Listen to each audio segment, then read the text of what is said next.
मेघना! उसकी आवाज पूरे जंगल में गूंजती है, लेकिन कोई जवाब नहीं आता। तभी उसे थोड़ी दूर इशिता दिखाई देती है। वो पत्थर के पास बैठी कांप रही थी। अनुज तुरंत उसके पास जाता है। इशिता, मेघना कहाँ है? इशिता डरकर उसकी तरफ देखती है।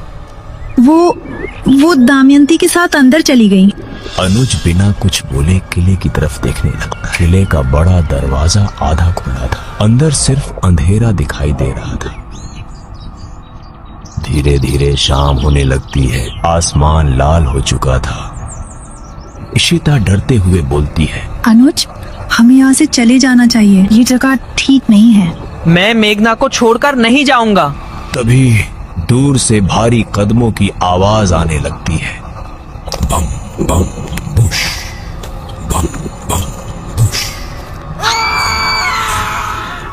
जंगल के अंधेरे से निशिरमोलो आने लगते हैं। इशिता धीरे से फुसफुसाती है, यही है निशिरमोलो। चारों निशिरमोलो धीरे धीरे जंगल के बीच आकर रुक जाते हैं। अचानक पीछे से आवाज आती है, सूरज डूब चुका है, अब ये वापस नहीं जाएंगे। अनुज पीछे मुड़ता है। तांत्रिक खड़ा था। उसकी हालत बहुत खराब थी। अनुज गुस्से में बोलता है, तुमने हमसे झूठ क्यों बोला? क्योंकि अगर मेघना किले तक नहीं पहुंचती तो दमयंती कभी वापस नहीं आती। दमयंती आखिर चाहती क्या है?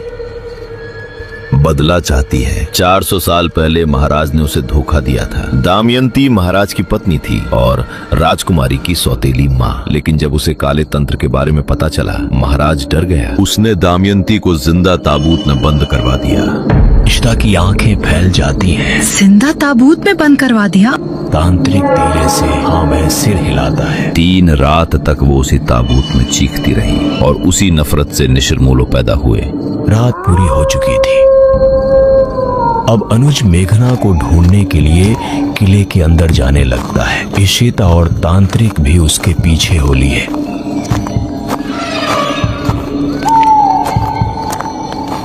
किले के अंदर अजीब सन्नाटा था। सिर्फ पानी टपकने की आवाज आ रही थी। अचानक ऊपर से पायल की आवाज सुनाई देती है। अनुज धीरे धीरे ऊपर देखता है। सीढ़ियों पर मेघना खड़ी थी। उसके चेहरे पर डर साफ दिखाई दे रहा था। उसने धीरे से कहा, अनुज। अनुज तुरंत उसकी तरफ बढ़ता है। मेघना, चलो यहाँ से। मेघना की आंखों में आंसू आ जाते हैं। मैं नहीं जा सकती। पर क्यों नहीं जा सकती? तभी उसके पीछे दमयंती दिखाई देती है।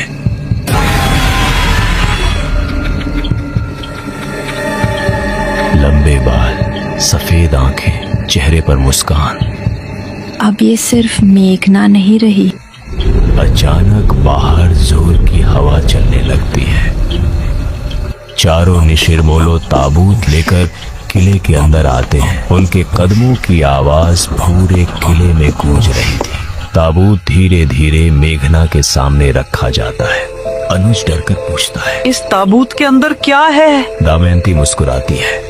इस ताबूत के अंदर मेरा सच है। अचानक ताबूत अपने आप हिलने लगता है। कोई भी ताबूत मत खोलना। लेकिन तभी ताबूत अपने आप खुल जाता है। अंदर एक औरत की सड़ी हुई लाश पड़ी थी और उसका चेहरा बिल्कुल मेघना जैसा था। अनुज डरकर पीछे हट जाता है। ये कैसे हो सकता है? क्योंकि राजकुमारी वापस आ चुकी है। पूरा किला अचानक बर्फ जैसा ठंडा हो जाता है। अनुज की नजर बार बार ताबूत के अंदर पड़ी लाश पर जा रही थी। वो चेहरा, वही आंखें, वही निशान, बिल्कुल मेघना जैसा। इशिता कांपती आवाज में बोलती है, ये क्या मेघना पहले भी? दमयंती उसकी बात बीच में ही काट देती है। राजकुमारी कभी मरी नहीं थी। वो हर जन्म में वापस आती रही। मेघना अचानक अपना सिर पकड़ लेती है। उसकी सांसें तेज हो जाती हैं और तभी उसकी आंखों के सामने पुराने दृश्य चमकने लगते हैं। 400 वर्ष पहले अंधेरी रात, महल के अंदर चीखने की आवाजें। महाराज गुस्से में खड़े थे। दमयंती रोते हुए बोल रही थी, मैंने बस खुद को बचाने के लिए तंत्र किया था। लेकिन महाराज डर चुका था। उसने सैनिकों की तरफ देखा। इसे हमेशा के लिए बंद कर दो। राजकुमारी दरवाजे के पीछे छुपकर सब देख रही थी। उसकी आंखों में डर था। फिर 4 सैनिक दमयंती को वहीं ताबूत में बंद कर देते हैं। दमयंती चीखने लगती है। राजकुमारी रोते हुए उसकी तरफ भागती है, लेकिन सैनिक उसे पकड़ लेते हैं। ताबूत के अंदर से दमयंती की चीखें आने लगती हैं। मुझे बाहर निकालो, मैं मरना नहीं चाहती। मेघना की आंखों से आंसू बहने लगते हैं। वो धीरे धीरे दमयंती की तरफ देखती है। मैं उस रात कुछ नहीं कर पाई। दमयंती चुप रहती है। पहली बार उसके चेहरे पर डरावनी मुस्कान नहीं थी, सिर्फ दर्द था। तांत्रिक धीरे से बोलता है, मरने से पहले दमयंती ने श्राप दिया था कि जब तक राजकुमारी वापस नहीं आएगी उसे मुक्ति नहीं मिलेगी। अनुज गुस्से में बोलता है, तो तुमने मेघना को यहाँ सिर्फ इसलिए बुलाया? मेरे पास और कोई रास्ता नहीं था। अचानक चारों निशिरमोलो एक साथ आगे बढ़ते हैं। अब भी सिर्फ वही 4 थे। उनके चेहरे बिना आंखों के थे। ये क्या चाहते हैं? ये दमयंती के रक्षक हैं। जब तक उसका बदला पूरा नहीं होगा ये वापस नहीं जाएंगे। अचानक ताबूत के अंदर पड़ी लाश की उंगलियां हिलने लगती हैं। अनुज के चेहरे पे डर साफ दिख रहा था। ये जिंदा है? नहीं, लेकिन आज रात ये फिर सांस ले सकती है। तभी चारों निशिरमोलो एक साथ बोलते हैं, राजकुमारी फैसला करो। मेघना डरकर बोलती है। कौन सा फैसला? दमयंती उसकी तरफ देखती है। अगर तुम चाहो तो मैं हमेशा के लिए खत्म हो जाऊंगी, लेकिन अगर तुमने मुझे स्वीकार कर लिया तो मैं फिर से जिंदा हो जाऊंगी। मेघना, इसकी बात मत सुनो। लेकिन मेघना चुप थी, क्योंकि उसे दमयंती की आंखों में सिर्फ नफरत नहीं, दर्द भी दिखाई दे रहा था।